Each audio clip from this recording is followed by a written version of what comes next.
दोस्तों, ब्रह्मा पुराण अध्याय 56 से 60। अध्याय 56 श्वेत माधव की महानता। ब्रह्मा ने कहा, वासुदेव, अनंत के दर्शन और उन्हें श्रद्धापूर्वक प्रणाम करने से मनुष्य सभी पापों से मुक्त हो जाता है। वह भगवान विष्णु के परम पद को प्राप्त करता है। वह मेरे द्वारा, तत्पश्चात इंद्र, विभीषण और राम द्वारा प्रसन्न किया जा चुका है। कौन प्रसन्न नहीं होना चाहता? जो मनुष्य श्वेतगंगा में पवित्र स्नान करता है और श्वेत माधव के साथ साथ मत्स्य माधव, मछली के रूप में भगवान विष्णु के दर्शन करता है, वह श्वेतद्वीप को जाता है। ऋषियों ने कहा, आपको श्वेत माधव की महानता का पूर्ण वर्णन करना चाहिए। हे जगत के स्वामी, हरि की स्थापना का विस्तार पूर्वक वर्णन करें। भगवान श्वेत माधव उस पवित्र और उत्कृष्ट पवित्र केंद्र में सुप्रसिद्ध हैं। वे संपूर्ण ब्रह्मांड में सुप्रसिद्ध हैं। उस भगवान को पहले किसने स्थापित किया था? ब्रह्मा ने कहा, हे ब्राह्मणों, कृतयुग में श्वेत नाम का एक शक्तिशाली राजा था। वह बुद्धिमान, वीर और सत्यवादी था। वह पवित्र अनुष्ठानों का जानकार था और उन्हें करने में दृढ़ था। उसके राज्य में लोग 10,000 साल तक बिना किसी बीमारी के जीते थे। उस राज्य में कोई भी व्यक्ति न तो मरता था और न ही निराश होता था। जब राज्य में कुछ समय तक यही स्थिति बनी रही, तब हे ब्राह्मणों, कपाल गौतम नामक एक अत्यंत धर्मात्मा ऋषि के पुत्र की मृत्यु उसके दांत निकलने से पहले ही हो गई। बुद्धिमान ऋषि ने उस मृत बालक को राजा के समक्ष लाया। हे ब्राह्मणों, जब राजा ने बालक को दीर्घकाल तक बेहोशी की हालत में देखा तो उसने उसे पुनर्जीवित करने का संकल्प लिया। राजा ने कहा, यदि मैं 7 दिन के भीतर इस बालक को, जो यम के घर गया है, वापस नहीं ला सकी तो मैं जलती हुई चिता पर चढ़ जाऊंगी।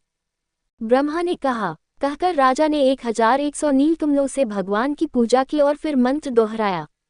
राजा की अत्यंत भक्ति देखकर ब्रह्मांड के स्वामी यमराज सहित वहां आए और बोले, मैं प्रसन्न और संतुष्ट हूँ।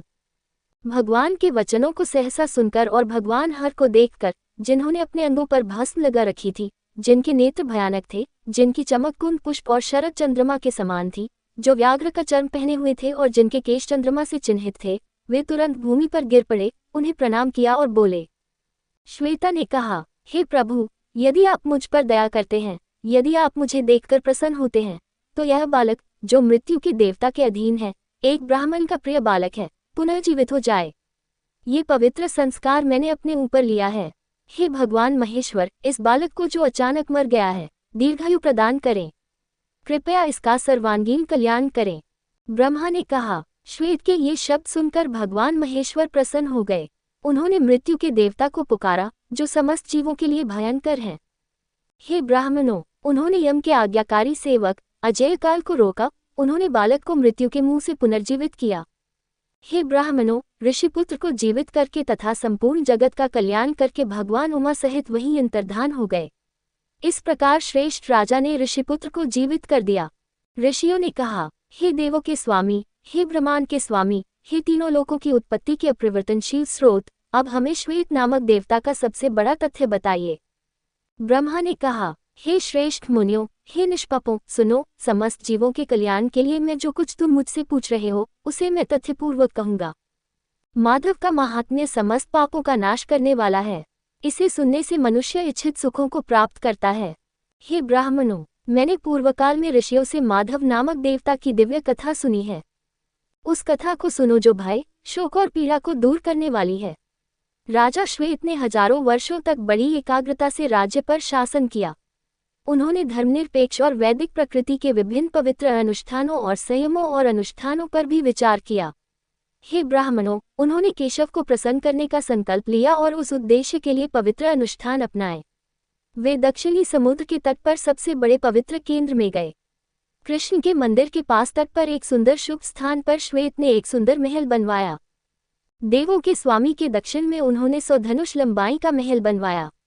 हे श्रेष्ठ ब्राह्मणों, श्वेत संगमरमर की शिलाओं से राजा श्वेत ने भगवान माधव को चंद्रमा के समान श्वेत पुरुष के समान प्रकट किया। उन्होंने पूर्व में सोचे अनुसार विधिपूर्वक स्थापना की। राजा ने ब्राह्मणों, तपस्वियों, गरीबों और असहाय व्यक्तियों को दान दिया। इसके बाद राजा भगवान महादेव के समक्ष गए। ओंकार के साथ 12 अक्षरों वाले मंत्र का जाप करते हुए उन्होंने भूमि पर दंडवत प्रणाम किया। फिर धन्य राजा ने मौन व्रत धारण किया और 1 महीने तक भोजन से दूर रहकर समाधि में चले गए।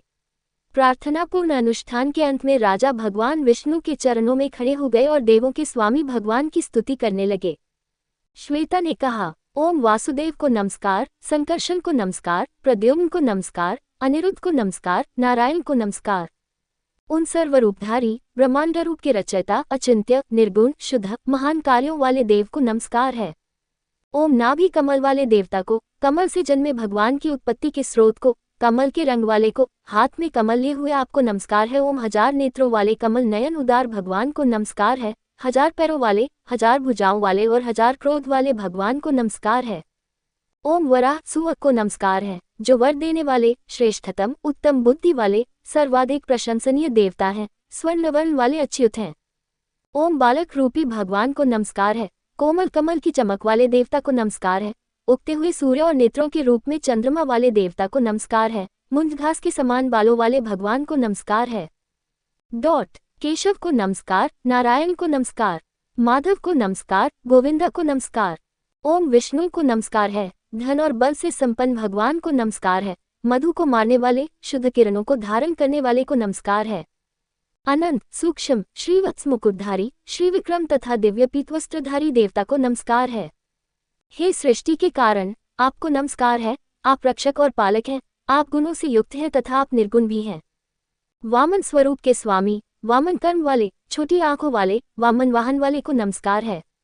उन अनंत देव को नमस्कार है जो पूजनीय हैं, अप्रकट स्वरूप वाले हैं, जिनके विषय में तर्क नहीं किया जा सकता, जो शुद्ध है तथा जो भय को दूर करने वाले हैं। संसार सागर को पार करने वाले देवता को नमस्कार है। रंग रूप वाले देवता को नमस्कार है। मंगलमय सौम्य रूप वाले देवता को नमस्कार है। भयंकर रूप धारण करने वाले देवता को नमस्कार है। संसार को तोड़ने वाले देवता को नमस्कार है। संसार के सुखों को देने वाले देवता को नमस्कार है। जगत के रचयिता को नमस्कार है। ओम दिव्य रूपों के देवता को नमस्कार है। उन देवता को जिनकी सांस चंद्रमा और अग्नि से बनी है। उन देवता को नमस्कार है जिनकी जटाएं सूर्य और चंद्र किरणों से बनी हैं। उन देवता को नमस्कार है जो गायों और ब्राह्मणों के कल्याण के लिए अनुकूल हैं। ओम ऋक रूप वाले देवता को नमस्कार है। पाद और क्रम रूप वाले देवता को नमस्कार है। ऋक्षों द्वारा स्तुति किए जाने वाले आपको नमस्कार है। ऋक रूपी देवता को नमस्कार है। ओम यजु के मंत्रों के धारक को, यजु का रूप धारण करने वाले देवता को, यजु के द्वारा पूजे जाने योग्य को, सेवा किए जाने वाले को, यजु के मंत्रों के स्वामी को नमस्कार है। हे श्रीनाथ, आपको नमस्कार है। श्रीधर को नमस्कार है। सर्वश्रेष्ठ को नमस्कार है। श्री के प्रेमी को नमस्कार है। संयमी को नमस्कार है। योगियों के ध्यान करने योग्य योगी को नमस्कार है। ओम साम रूपी देवता को नमस्कार। साम के उत्तम स्वर को नमस्कार। ओम साम के सौम्य देवता को नमस्कार। सामयोग से परिचित देवता को नमस्कार। सामन को नमस्कार। सामन गीतों में जिस देवता का गुणगान किया जाता है उसे नमस्कार। ओम सामन को ऊपर उठाने वाले को नमस्कार। सामन से परिचित देवता को नमस्कार। सामन गीतों के रचयिता को नमस्कार। उन देवता को नमस्कार है जिनका मुखिया अथर्ववेद है। उन देवता को नमस्कार है जिनका स्वरूप अथवन है। उन देवता को नमस्कार है जिनका पैर अथवन है। उन देवता को नमस्कार है जिनका हाथ अथवन है। ओम अदम्य सिर वाले देवता को नमस्कार है। मधु और कैटअप का वध करने वाले को नमस्कार है। महासागर के जल में स्थित भगवान को नमस्कार है। वेदों का उद्धार करने वाले और उन्हें जल से बाहर लाने वाले को नमस्कार है। उज्ज्वल प्रकाश वाले ऋषिकेश दो को नमस्कार। हे भगवान वासुदेव, आपको नमस्कार है। हे नारायण, आपको नमस्कार है। जगत के कल्याण के लिए अनुकूल देवता को प्रणाम। ओम मोह का नाश करने वाले को प्रणाम। भाव को तोड़ने वाले को प्रणाम। मोक्ष देने वाले को नमस्कार है। बंधन को दूर करने वाले को नमस्कार है। प्रकाश के निर्माता को नमस्कार है। उग्र रूप वाले देवता को नमस्कार है। योगिनियों के स्वामी को नमस्कार है। उन राम को नमस्कार है जो सबका उद्धार करते हैं। सुख को नमस्कार है। प्रसन्न नेत्रों को नमस्कार है। गुणों के धारक को नमस्कार है। नमस्कार करने योग्य वासुदेव को नमस्कार है। वामदेव को नमस्कार है। जो देहधारियों के लिए शरीर बनाते हैं उन्हें नमस्कार है। भेद तोड़ने वाले को नमस्कार है। जिनके शरीर को देवता नमस्कार करते हैं उनको नमस्कार है। दिव्य मुकुट वाले आपको नमस्कार है। जो यश के धाम है उनको नमस्कार है। जो आश्रय देने वाले हैं उनको नमस्कार है। ओम धन के निर्माता को नमस्कार है। धन और निवास देने वाले को नमस्कार है। यज्ञ रूप देवता को नमस्कार है। यज्ञ के स्वामी को नमस्कार है। योगी को नमस्कार है। योग का उपदेश देने वाले तपस्वियों के स्वामी को नमस्कार है। चक्र धारण करने वाले को नमस्कार है। संकर्षण को नमस्कार है। प्रलंब का वध करने वाले को नमस्कार है। हे नारायण, तुम जो महान वेग वाले हल के धारक हो और जिसकी ध्वनि बादलों की ध्वनि के समान है, तुम्हें नमस्कार है। हे नारायण, तुम जो सभी जीवों के परम आश्रय हो, तुम्हें नमस्कार है। हे प्रभु, आपके अतिरिक्त मेरा कोई अन्य सगा संबंधी या मार्गदर्शक नहीं है जो मुझे नरक से छुड़ा सके। अतः हे नतमस्तक पर कृपा करने वाले देव, मैं आपको भावपूर्ण उत्साह के साथ नमन करता हूँ। हे केशव, हे अच्युत, हे देवों के स्वामी, आपके अलावा शरीर और मन की अशुद्धि को धोने वाला कोई नहीं है। हे केशव, मैं सभी प्रकार के संपर्क और मिलन से दूर होकर आपके पास आया हूँ। हे केशव, आत्म साक्षात्कार के लिए मेरा संपर्क आपके साथ बना रहे। हे केशव, मैं जानता हूँ कि यह संसार दुखों से भरा हुआ है। विपत्तियों के समय इसे पार करना असंभव है। मैं अपनी त्रिविध खोजपूर्ण यातनाओं से व्यथित हूँ, अतः मैं आपकी शरण में आता हूँ। हे प्रभु, आपकी माया से समस्त जगत मोहग्रस्त है, लोभ आदि से आकृष्ट है, अतः मैं आपकी शरण में आया हूँ। हे विष्णु, संसार में स्थित देहधारी जीवात्मा के लिए कोई भी वस्तु सुखदायक नहीं है। हे यज्ञों के स्वामी, जब मन धीरे धीरे आपकी ओर मुड़ता है तो मनुष्य परम सुख प्राप्त कर सकता है, यदि वह कर्मों के लाभ में आसक्त न हो। मैं बर्बाद हो गया हूँ, मैं विवेक करने की क्षमता से रहित हूँ। इस प्रकार ब्रह्मांड दुखी और उदास दिखाई देता है। हे गोविंद, मुझे सांसारिक भवसागर से बचाओ। मेरा उद्धार करना तुम्हारा कर्तव्य है।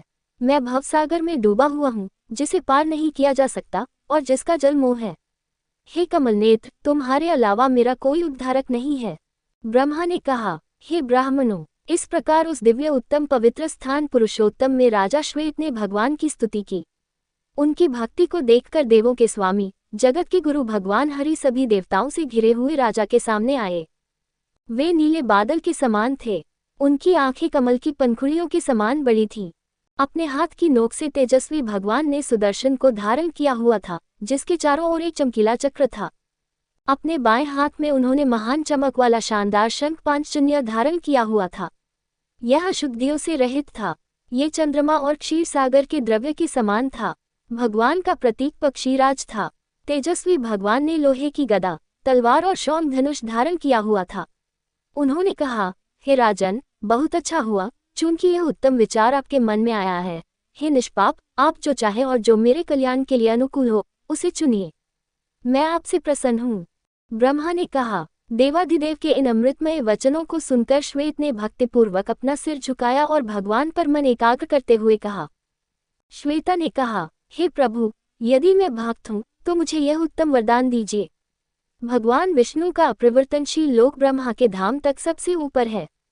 यह अशुद्धियों और रजोगुण से रहित है। ये पवित्र है। ये संसार के संपर्क से मुक्त है। हे ब्रह्मांड के स्वामी, मैं आपकी कृपा से उस लोक में जाना चाहता हूँ। प्रभु ने कहा, राज्य सुख भोग कर तुम उस धाम को जाओगे जहाँ देवता, मुनि, सिद्ध और योगी भी नहीं पहुँचते। वह व्याधियों से रहित महानतम धाम है। लोकों को पार करके तुम मेरे लोक को प्राप्त करोगे। हे राजा, आपकी कीर्ति पूरे विश्व में फैलेगी। मैं हमेशा यहाँ उपस्थित रहूंगा। देवता और दानव इसे श्वेत गंगा, शुद्ध और पवित्र गंगा के रूप में गाएंगे। हे राजा, मेरे भक्त जो महान एकाग्रता रखते हैं, वे कुशाघास की नोक से श्वेत गंगा के पवित्र जल को छूकर भी स्वर्ग जाएंगे। जो इस माधव नामक चंद्रमा की मूर्ति के दर्शन करके एक बार भी इसकी पूजा करता है, वह अन्य लोकों से विरत हो जाता है। वह मेरे लोक में पूजित होता है। यह मूर्ति शंख और गाय के दूध के समान है। यह पापों का नाश करने वाली है। इसकी आंखें कमल के समान हैं।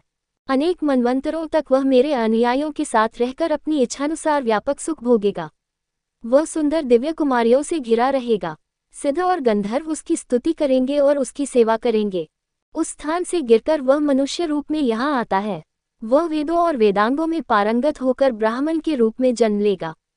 वह यशस्वी होगा। वह सभी सुखों का आनंद लेगा और दीर्घायु होगा। उसके पास हाथी, घोड़े, रथ और अन्य वाहन होंगे। वह धन और अन्न से घिरा होगा। वह पवित्र और सुंदर आकृति वाला होगा।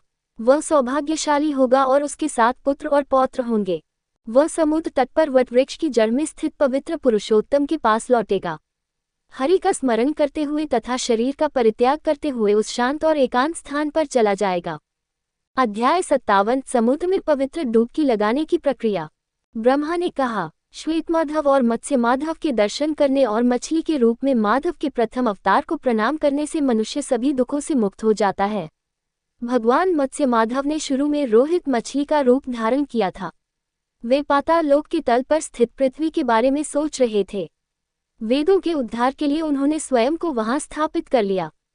वह उस महान धाम को जाता है जहां स्वयं हरि उपस्थित होते हैं। समय आने पर इस स्थान पृथ्वी पर लौटकर वह पृथ्वी पर राजा बनेगा। मत्स्य माधव का आश्रय लेने से मनुष्य अजेय हो जाता है। वह दानी, सुखभोगी, पूजक, भगवान विष्णु का भक्त और सत्यभाषी होता है। तत्पश्चात वह हरि योग प्राप्त कर मोक्ष प्राप्त करता है। हे श्रेष्ठ मुनियों, मत्स्य माधव का महात्म्य मैंने कहा है। उनके दर्शन करने से भक्त को सभी मनोरथ पूर्ण हो जाते हैं। ऋषियों ने कहा, हे प्रभु, हम आगे सुनना चाहते हैं। समुद्र तट पर पहुंचना, कुशा से जल छिड़कना, स्नान, दान आदि कर्म किए जाते हैं। कृपया उनका संपूर्ण लाभ बताएं। ब्रह्मा ने कहा, हे श्रेष्ठ मुनियों, विधिपूर्वक किए गए मार्जना अनुष्ठान के लाभ को सुनो। भक्ति के कारण उत्तम पुण्य की प्राप्ति होती है। भक्ति के कारण ही मनुष्य को अपना मन उसी की ओर लगाना चाहिए। मार्कंडेय हृदय नामक भंवर में स्नान करने का अनुष्ठान पूर्वाह्न में करना चाहिए। विशेष रूप से चंद्रपक्ष की चतुर्दशी को किया जाने वाला यह अनुष्ठान सभी पापों का नाश करने वाला है। इसी प्रकार समुद्र में स्नान करने का अनुष्ठान भी किसी भी समय उतना ही प्रशंसनीय है। विशेष रूप से पूर्णिमा के दिन पवित्र स्नान से अश्वमेध यज्ञ का फल प्राप्त होता है। पंचतीर्थी 5 पवित्र केंद्रों और पवित्र जल का एक समूह इस प्रकार है। मार्कंडेय के नाम पर भंवर, पवित्र बरगद का पेड़, कृष्ण का मंदिर, बलराम का मंदिर और महान इंद्रद्युम्न सरस इंद्रद्युम्न झील। ज्येष्ठ मास की पूर्णिमा के दिन तीर्थराज पवित्र वट वृक्ष के दर्शन करने चाहिए। यदि ज्येष्ठा नक्षत्र भी पूर्णिमा के दिन हो तो विशेष शुभ होता है। भक्त को मानसिक, वाचिक और शारीरिक रूप से शुद्ध होना चाहिए। उसे किसी अन्य विषय में नहीं सोचना चाहिए। उसे सभी द्वंद्वों से मुक्त होना चाहिए। उसे वासनापूर्ण आसक्ति और प्रतिद्वंद्विता से मुक्त होना चाहिए। सुंदर बरगद का पेड़ स्वयं कल्प वृक्ष है। उसके पास पवित्र स्नान करने के बाद भक्त को बड़ी एकाग्रता के साथ भगवान की 3 बार परिक्रमा करनी चाहिए। हे ब्राह्मणों, इस भगवान के दर्शन करने से 7 जन्मों की संचित पापों से मुक्ति मिलती है। उसे व्यापक पुण्य और वांछित मोक्ष की प्राप्ति होती है। हे ब्राह्मणों, मैं कृत आदि युगों में इसके नाम और आकार का यथाक्रम वर्णन करूंगा। हे ब्राह्मणों, कृतयुग आदि में वट वृक्ष के नाम क्रमशः है 1 वट, 2 वटेश्वर, 3 पुरुष और 4 पुराण पुरुष। 18 चारों युगों में कल्प वृक्ष का आकार इस प्रकार है: 1 योजन, 2 3 चौथाई योजन, 3 आधा योजन, 4 1 चौथाई योजन। पूर्वोक्त मंत्र का उच्चारण करते हुए वट वृक्ष को प्रणाम करने के बाद भक्त दक्षिण दिशा में 300 धनुष की दूरी तक जाएगा। इस स्थान पर भगवान विष्णु के दर्शन होते हैं। यहाँ स्वर्गलोक का सुंदर प्रवेश द्वार है। सद्गुणों से युक्त लकड़ी का लट्ठा समुद्र के जल द्वारा खींचा जाता है। उनको प्रणाम करके तथा उनकी पूजा करके भक्त सभी प्रकार की बीमारियों, पापों, बुराइयों और अन्य चीजों से मुक्त हो जाता है। भक्त स्वर्ग के द्वार से भयंकर झागों से युक्त समुद्र को देखता है। फिर उसे आचमन का अनुष्ठान करना चाहिए। फिर शुद्धचित होकर ध्यान करना चाहिए। हाथ और शरीर की अंगुलियों में 8 अक्षरों वाला मंत्र स्थिर करना चाहिए, जो विद्वान पुरुष इस प्रकार कहते हैं: ओम नमो नारायणाय। ऐसे अनेक मंत्रों से क्या किया जा सकता है जो केवल मानसिक भ्रम पैदा करते हैं। यह मंत्र ओम नमो नारायणाय सब कुछ प्राप्त करने का साधन है। जल को नर के रूप में महिमामंडित किया जाता है क्योंकि वे नर मनुष्य के पुत्र हैं।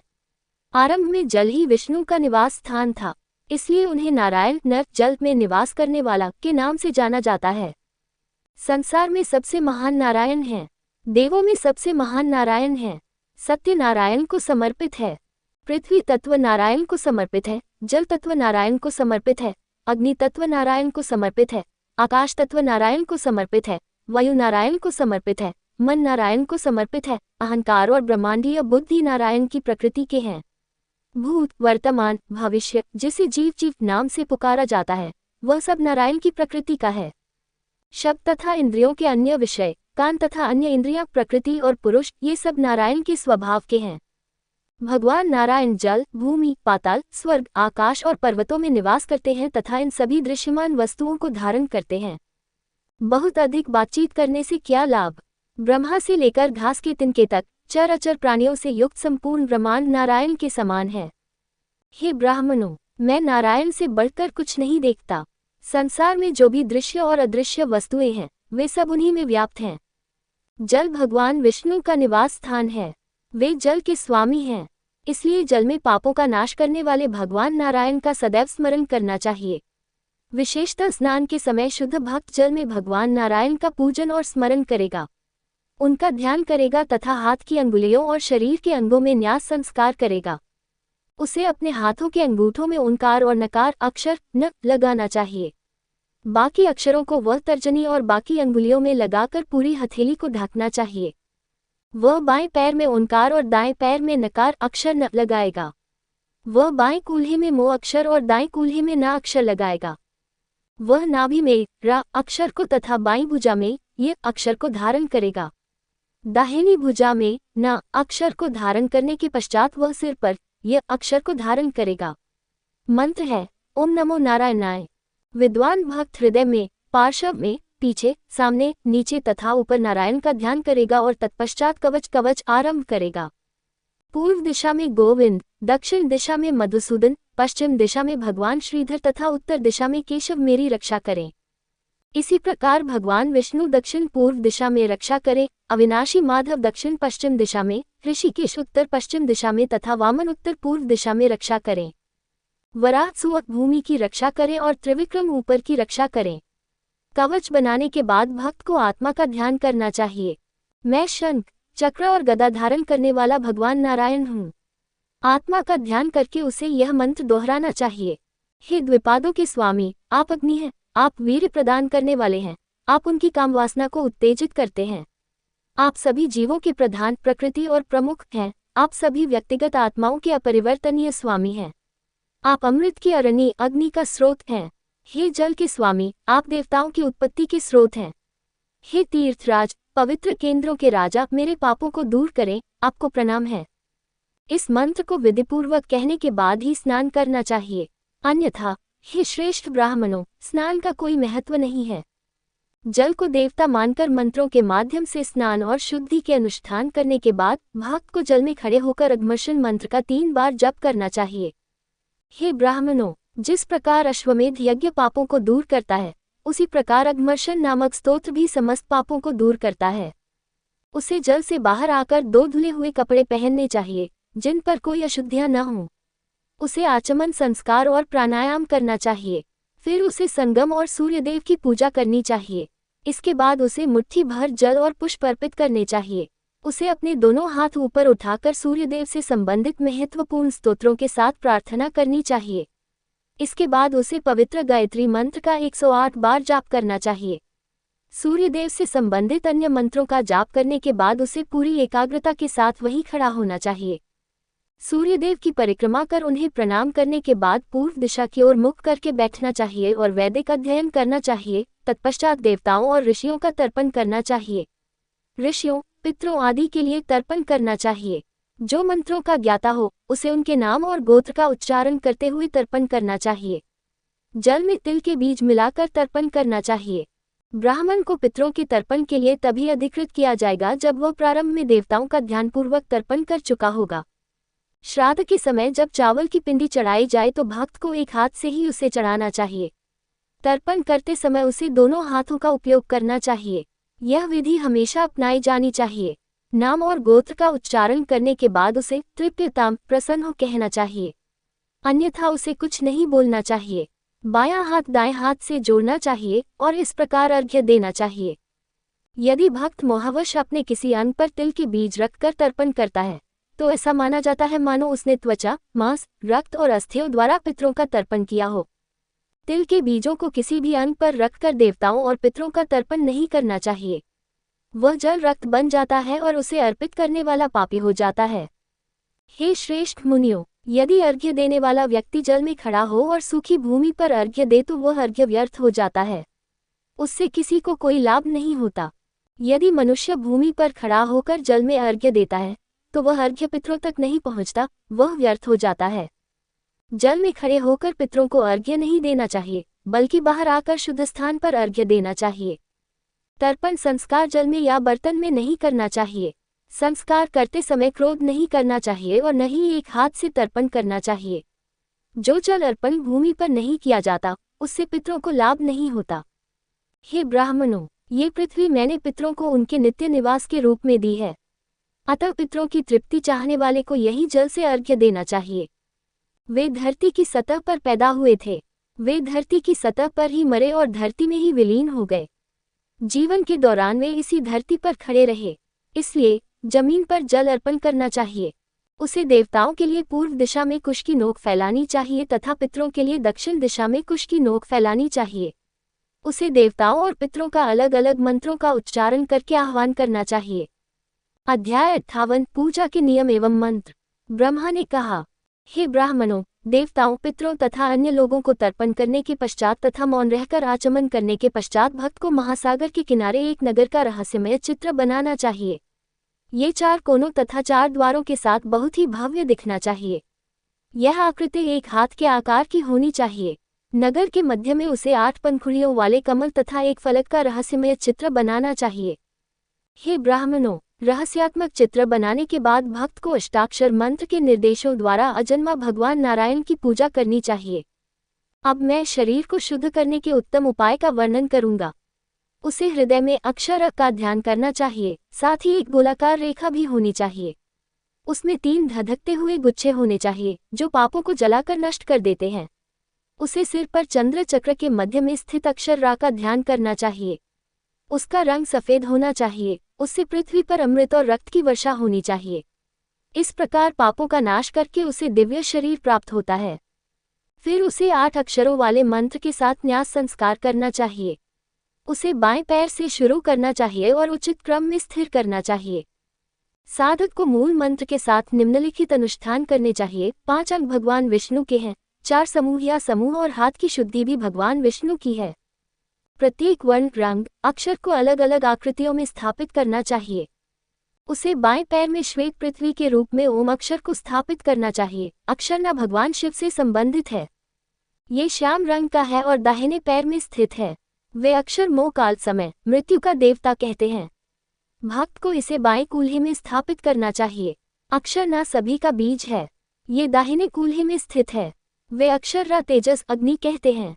ये नाभि क्षेत्र में स्थित है। अक्षर या वायु से संबंधित है और यह बाएं कंधे को सहारा देता है। अक्षर ना को सर्वव्यापी के रूप में जानना चाहिए। ये दाहिने कंधे में स्थित है। अक्षर यह सिर में स्थित है।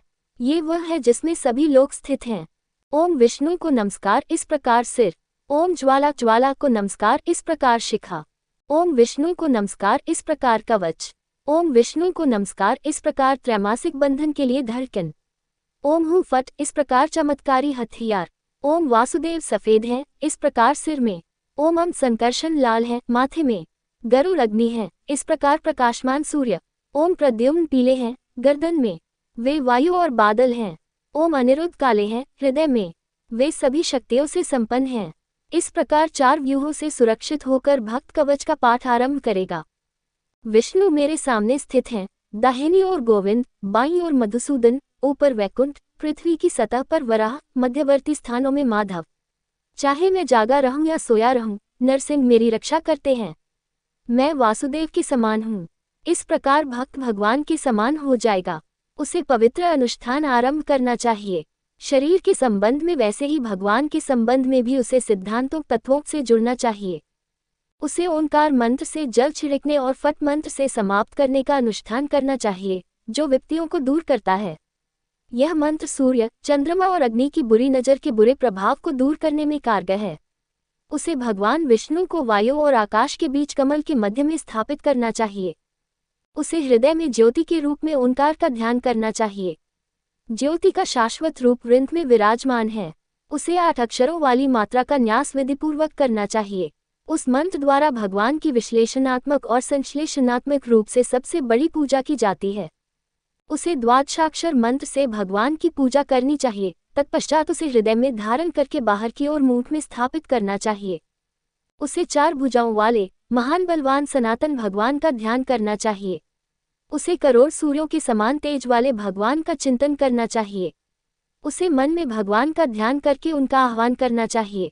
आह्वान इस प्रकार है, भगवान नारायण जो वरदान देने वाले हैं, मछली, सुअर, नरसिंह और बौने के रूप में मेरे सामने आए।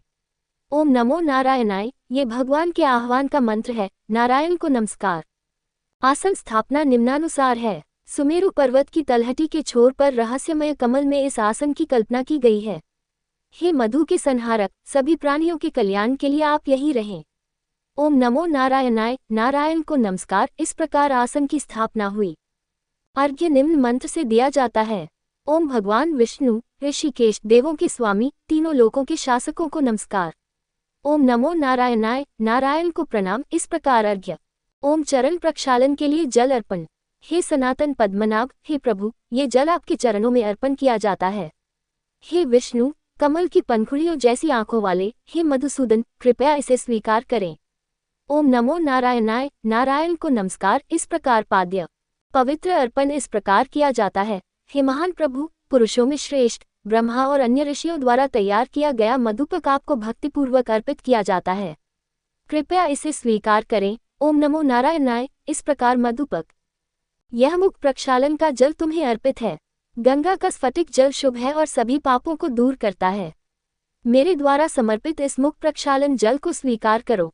स्नान संस्कार निम्नानुसार है। आप जल, पृथ्वी, अग्नि, वायु हैं। हे ब्रह्मांड के स्वामी, मैं आपको केवल एक नियमित क्रिया के रूप में जल से स्नान करा रहा हूँ। ओम नमो नारायणाय। इस प्रकार स्नान कराया जाता है। 2 वस्त्र इस प्रकार प्रस्तुत किए जाते हैं। हे प्रभु, तत्वों से सुसज्जित, यज्ञ के समान आभा और वर्ण वाले, हे भगवान केशव, स्वर्ण के समान आभा और रंग वाले 2 वस्त्र आपको अर्पित किए जाते हैं। ओम नमो नारायणाय। इस प्रकार वस्त्र, मलहम इस प्रकार चढ़ाया जाता है।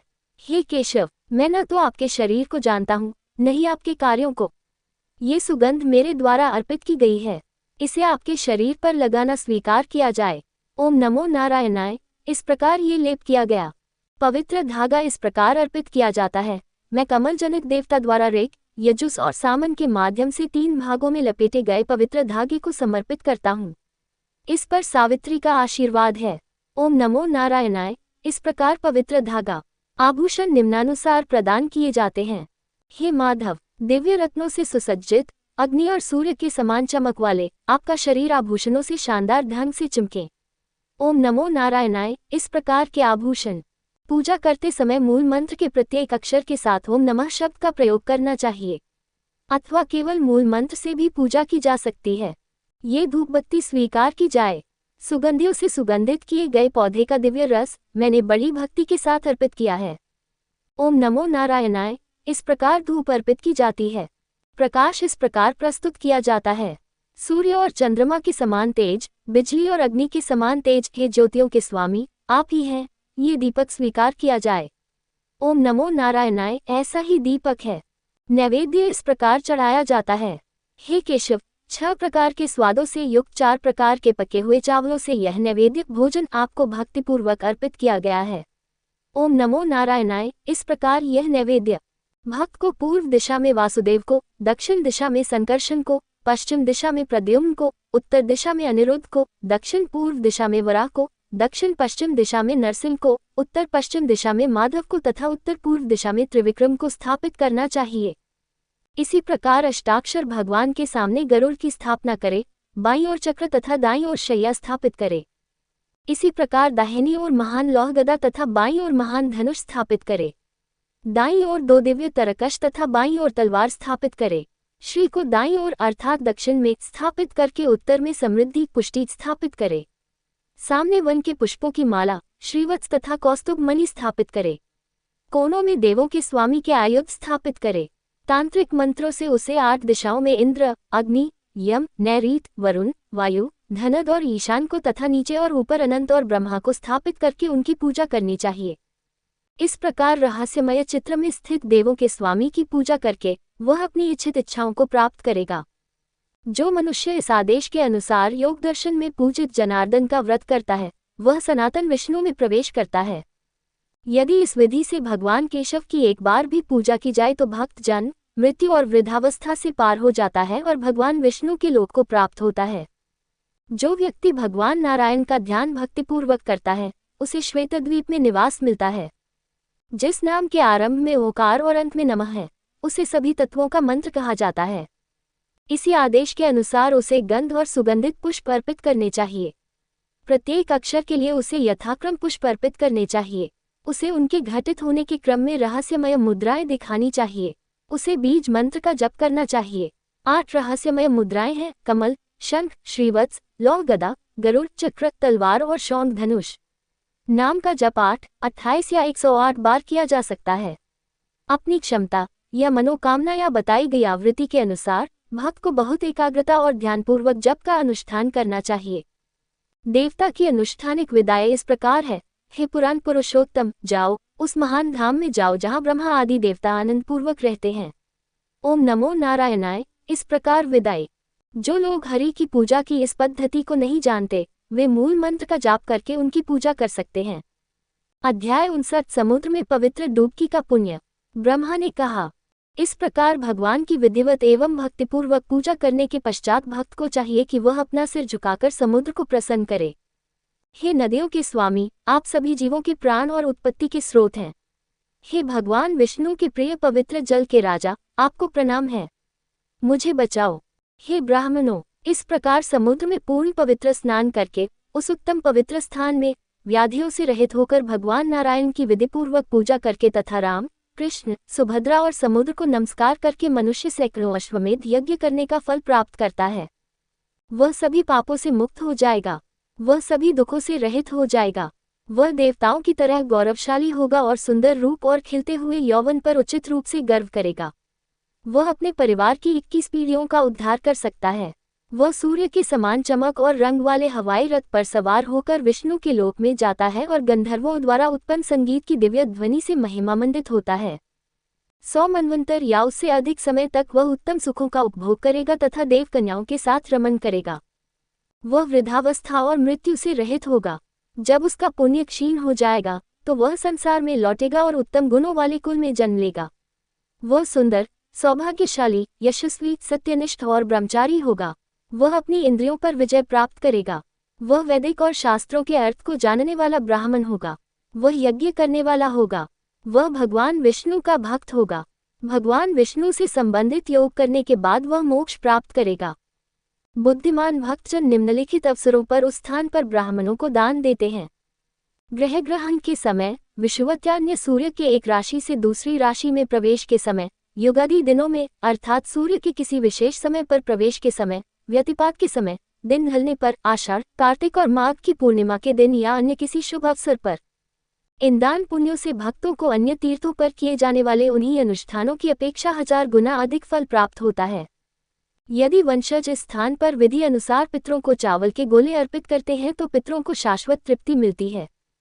इस प्रकार समुद्र स्नान का फल मैंने बताया है। हे ब्राह्मणों, इस स्थान पर दान पुण्य का फल तथा चावल के गोले अर्पित करने का फल भी मैंने बताया है।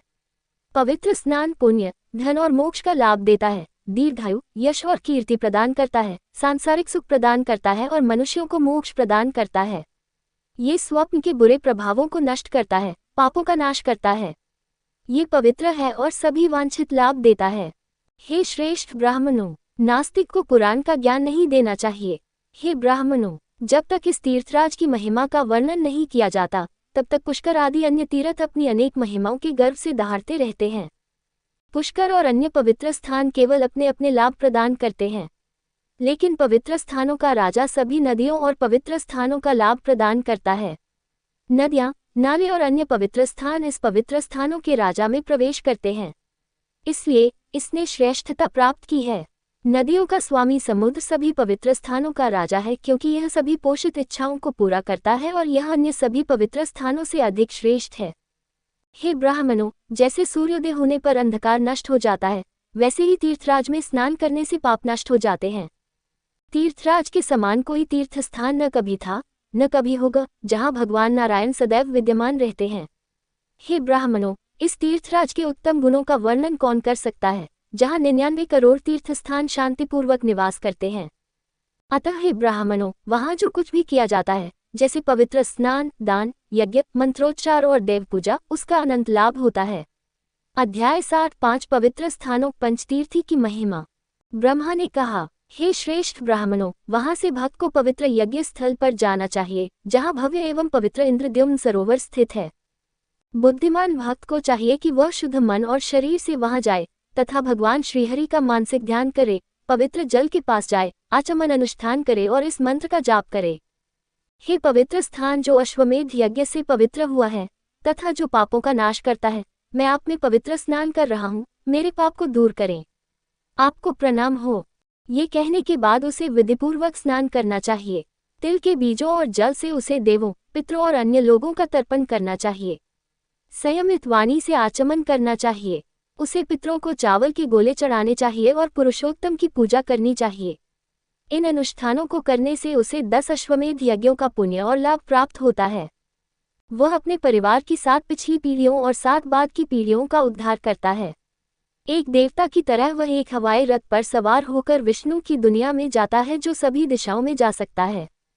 जब तक चंद्रमा, सूर्य और तारे रहेंगे तब तक वह वहां सुख और आनंद भोग सकता है। उस लोक से गिरकर वह पुनः पृथ्वी पर आता है और वहां मोक्ष प्राप्त करता है। भक्त को 5 तीर्थ स्थानों पंचतीर्थी की अपनी तीर्थ यात्रा समाप्त करनी चाहिए। उसे 11वें दिन उपवास करना चाहिए। जो व्यक्ति ज्येष्ठ मास के शुक्ल पक्ष की 15वीं तिथि को पुरुषोत्तम का दर्शन करता है, उसे भगवान विष्णु के धाम में सुख और भोग की प्राप्ति होती है। फिर वह उस परमधाम को जाता है जहां से वह कभी वापस नहीं आता। ऋषियों ने कहा, हे पितामह, आप माघ और अन्य महीनों की अपेक्षा ज्येष्ठ मास की प्रशंसा क्यों करते हैं? कृपया हमें इसका कारण बताएं। ब्रह्मा ने कहा, हे श्रेष्ठ मुनियों, सुनो, मैं संक्षेप में बताऊंगा कि मैं अन्य महीनों की अपेक्षा ज्येष्ठ मास की प्रशंसा क्यों करता हूँ। ज्येष्ठ मास के शुक्ल पक्ष की 10वीं तिथि से लेकर 7 दिनों तक सभी तीर्थ, नदियां, सरोवर, कमल, तालाब, कुएं, तालाब, भंवर, नदियां और समुद्र पुरुषोत्तम के पवित्र केंद्र में प्रवाहित होते हैं। इसलिए, हे ब्राह्मणों, उस समय वहां जो भी अनुष्ठान किया जाए, जैसे पवित्र स्नान, दान, देवता का दर्शन आदि, उसका पुण्य अक्षय होना चाहिए। हे श्रेष्ठ ब्राह्मणों, ज्येष्ठ मास के शुक्ल पक्ष की 10वीं तिथि 10 पापों को दूर करने वाली है, इसलिए इसे दशहरा कहा जाता है। जो मनुष्य बलराम, कृष्ण और सुभद्रा का ध्यान एकाग्रता और मानसिक शुद्धता के साथ करता है, वह सभी पापों से मुक्त हो जाता है और विष्णु के लोक को जाता है। हे ब्राह्मणों, उत्तरायण और दक्षिणायन के प्रथम दिन पुरुषोत्तम राम और सुभद्रा का दर्शन करने से मनुष्य विष्णुलोक को जाता है। फाल्गुन मास की पूर्णिमा के दिन झूले पर बैठे हुए देवताओं में श्रेष्ठ गोविंद का दर्शन करके महान संयमी भक्त गोविंद के नगर को जाएगा। हे ब्राह्मणों, जब भगवान विष्णु का दिन आएगा तो भक्त विधिपूर्वक 5 तीर्थों की यात्रा करेगा तथा संकर्षण, कृष्ण और भद्रा का दर्शन करेगा। उसे विभिन्न यज्ञों से मिलने वाला दुर्लभ फल प्राप्त होगा। वह सभी पापों से मुक्त होकर भगवान विष्णु के लोक में जाता है। जो व्यक्ति वैशाख मास के शुक्ल पक्ष की तृतीया को चंदन लगे हुए कृष्ण का दर्शन करता है, वह भगवान विष्णु के महल में जाता है। जो व्यक्ति ज्येष्ठ मास की पूर्णिमा के दिन, जब ज्येष्ठ नक्षत्र हो, पुरुषोत्तम का दर्शन करता है, वह अपने परिवार के 21 सदस्यों का उद्धार करके विष्णु के लोक में जाता है। अगली वीडियो देखने के लिए आप चैनल सब्सक्राइब जरूर करें और लाइक करें और कमेंट करें। जय श्री ब्रह्म भगवान जी।